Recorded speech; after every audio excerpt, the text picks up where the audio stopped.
नमस्कार दोस्तों, I hope आपकी तैयारी काफ़ी बेहतर चल रही होगी।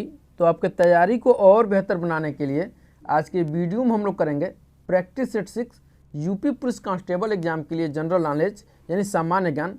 दोस्तों, अगर आप 5 प्रैक्टिस सेट नहीं देखे होंगे तो उसका लिंक हम आपको डिस्क्रिप्शन में दे देंगे, आप वहाँ से जाकर देख सकते हैं। तो चलिए आज के सबसे पहले क्वेश्चन की शुरुआत करते हैं। और सबसे पहला क्वेश्चन है आपका, बुद्ध ने सर्वाधिक उपदेश कहाँ दिए?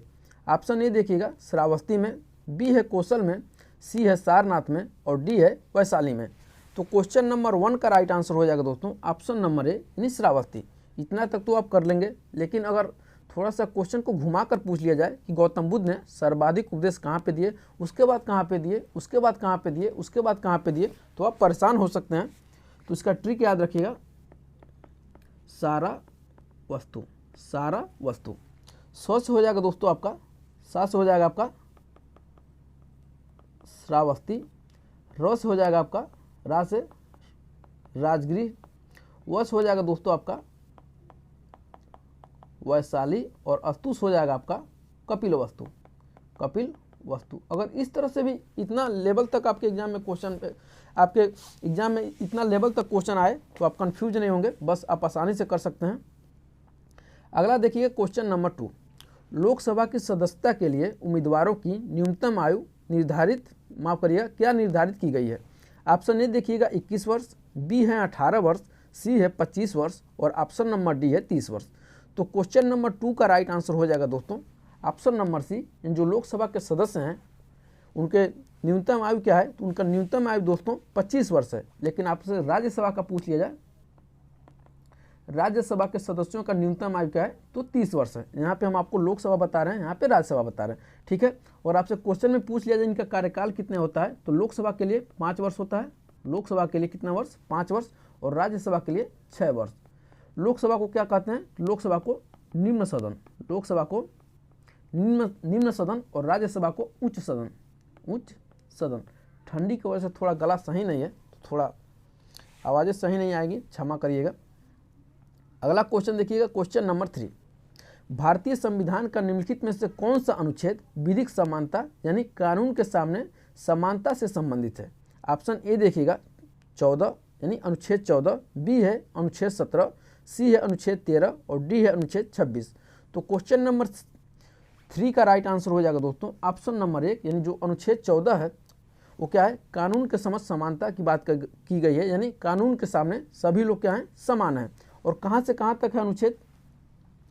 समानता का अधिकार कहाँ से कहाँ तक है? तो अनुच्छेद 14 से लेकर के 18 तक है। क्वेश्चन आपसे पूछा जाएगा कि समानता का अधिकार किस अनुच्छेद से लेकर के किस अनुच्छेद तक है? तो अनुच्छेद 14 से लेकर के अनुच्छेद 18 तक। अगला क्वेश्चन देखिएगा क्वेश्चन नंबर 4, इकोनॉमी का भी क्वेश्चन लेकर आए हैं, अर्थव्यवस्था का भी। तो क्वेश्चन नंबर 4 है आपका, भारत में हरित क्रांति का सर्वाधिक प्रभाव किस फसल पर पड़ा? बस फैक्ट है, आपको याद रखना है। ऑप्शन ए देखिए गेहूं, बी है मक्का, सी है धान और डी है ज्वार। तो क्वेश्चन नंबर 4 का राइट आंसर क्या हो जाएगा दोस्तों? ऑप्शन नंबर ए यानी गेहूं पर सर्वाधिक प्रभाव पड़ा था हरित क्रांति का। अगला क्वेश्चन देखिएगा क्वेश्चन नंबर 5, भारत का राष्ट्रीय आय का प्रमुख स्रोत क्या है? भारत का राष्ट्रीय आय का प्रमुख स्रोत क्या है? ऑप्शन ए देखिएगा उद्योग क्षेत्र, बी है कृषि क्षेत्र, सी है सेवा क्षेत्र और डी है व्यापार क्षेत्र। तो क्वेश्चन नंबर 5 का राइट आंसर हो जाएगा दोस्तों ऑप्शन नंबर सी यानी क्या है? सेवा क्षेत्र है। और सेवा क्षेत्र के अंतर्गत आता क्या क्या है? तो बैंकिंग,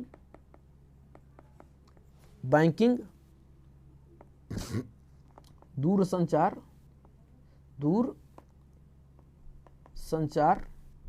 यातायात आदि की गणना किसके अंतर्गत की जाती है? तो सेवा क्षेत्र के अंतर्गत की जाती है। अगला देखिएगा दोस्तों, टर्की की राजधानी है, यह क्वेश्चन पूछा गया है कई बार आपके एग्जाम में। टर्की की राजधानी है, ऑप्शन ए देखिएगा अंकारा, बी है बेरूत, सी है तेहरान और डी है अम्मान। तो क्वेश्चन नंबर 6 का राइट आंसर क्या हो जाएगा दोस्तों? क्वेश्चन नंबर 6 का राइट आंसर हो जाएगा दोस्तों ऑप्शन नंबर ए, जो टर्की का राजधानी क्या है? अंकारा है। बेरूत किसकी राजधानी है? इसके आगे लिख देते हैं। तो बेरूत दोस्तों लेबनान की राजधानी है। तेहरान किसकी राजधानी है? तो तेहरान ईरान की राजधानी है। अम्मान किसकी राजधानी है? तो जॉर्डन की राजधानी है। देखिए 4 राजधानी आपको पता चल गया, याद रखिएगा। अगला क्वेश्चन देखिए, क्वेश्चन नंबर 7 है, भारतीय संसद के कितने अंग हैं? भारतीय संसद के कितने अंग हैं? ऑप्शन ए देखिएगा 2, ऑप्शन बी है 3, ऑप्शन सी है 4 और ऑप्शन डी है 1। तो क्वेश्चन नंबर 7 का राइट आंसर क्या हो जाएगा दोस्तों? Option number B. इन जो भारतीय संसद है उसके कितने अंग हैं? तो 3 अंग हैं। देखिएगा, भारतीय जो संसद है वो 3 अंगों से मिलकर के बनती है। पहला क्या है? लोकसभा, दूसरा क्या है?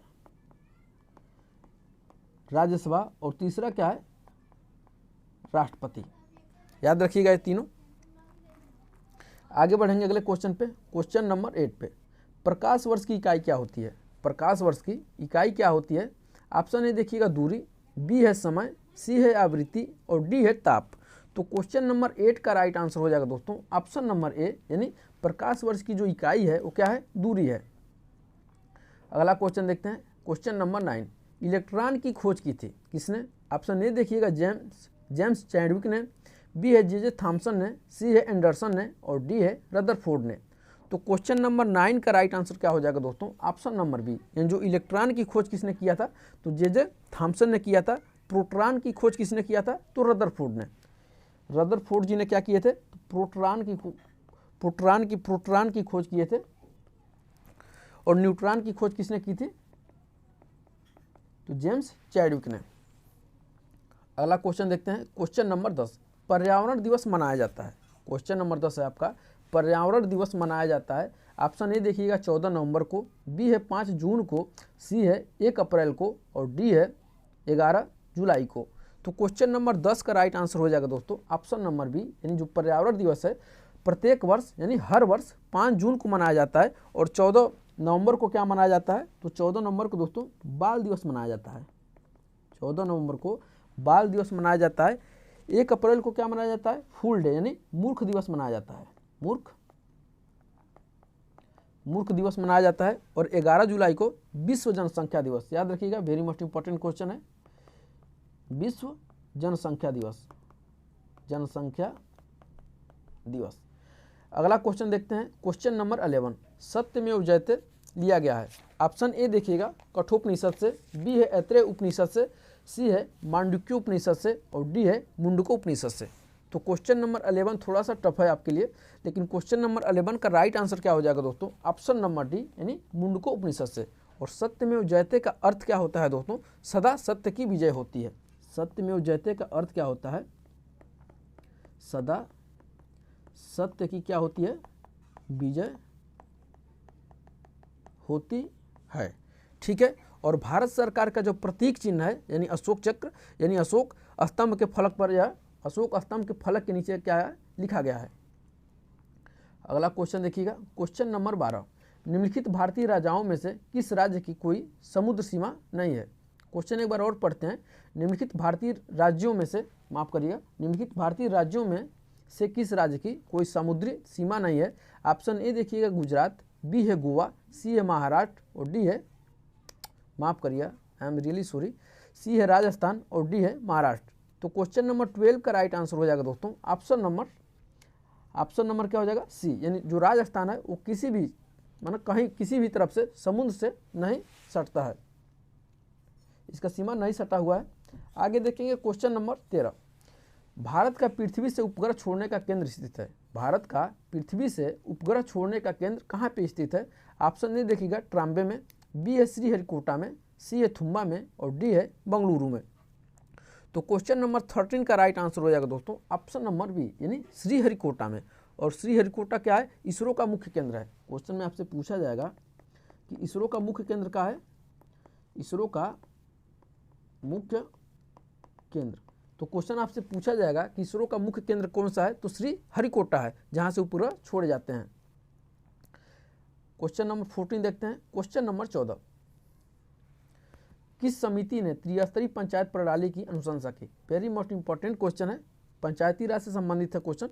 तो किस समिति ने त्रिस्तरीय पंचायत प्रणाली की अनुशंसा की? ऑप्शन ए देखिएगा अशोक मेहता, बी है LM सिंघवी, सी है दिनेश गोस्वामी और डी है बलवंत राय मेहता। तो क्वेश्चन नंबर 14 का राइट आंसर हो जाएगा दोस्तों क्वेश्चन नंबर 14 का राइट आंसर हो जाएगा ऑप्शन नंबर डी, यानी बलवंत राय मेहता जो है वो क्या है? त्रिस्तरीय पंचायत प्रणाली की बात करते हैं। क्या क्या? ग्राम, खंड तथा जिला, ग्राम, खंड तथा जिला। लेकिन जो अशोक मेहता हैं वह 2 स्तरीय पंचायत समिति की बात करते हैं। अगला क्वेश्चन देखिएगा, क्वेश्चन नंबर 15। भारत में वीरता के लिए सबसे बड़ा कौन सा पुरस्कार दिया जाता है? भारत में वीरता के लिए सबसे बड़ा पुरस्कार कौन सा है? ऑप्शन ए देखिएगा भारत रत्न, बी है अशोक चक्र, सी है, माफ करिएगा, सी है अशोक चक्र, बी है ज्ञानपीठ और डी है परमवीर चक्र। तो क्वेश्चन नंबर 15 का राइट आंसर हो जाएगा दोस्तों ऑप्शन नंबर डी, यानी परमवीर चक्र। क्या हो जाएगा? ऑप्शन नंबर डी, परमवीर चक्र। परमवीर चक्र क्या होता है? तो परमवीर चक्र जो है दोस्तों वीरता का सर्वोच्च सम्मान सूचक पदक है, जो कहाँ पे दिया जाता है? जल, थल, नभ तथा शत्रु के सामने असीम पराक्रम, यानी असीम पराक्रम मतलब अपना पराक्रम तथा साहस दिखाने पर भारत सरकार द्वारा यह परमवीर चक्र दिया जाता है। तो कैसे लगा आज का क्वेश्चन? मेरा तो गला सही नहीं है, आप ज़रूर कमेंट करके ज़रूर बताइएगा क्वेश्चन आपको समझ में आ जा रहा है कि नहीं। बाकी मिलते हैं हम अगले वीडियो में, तब तक के लिए बहुत बहुत धन्यवाद।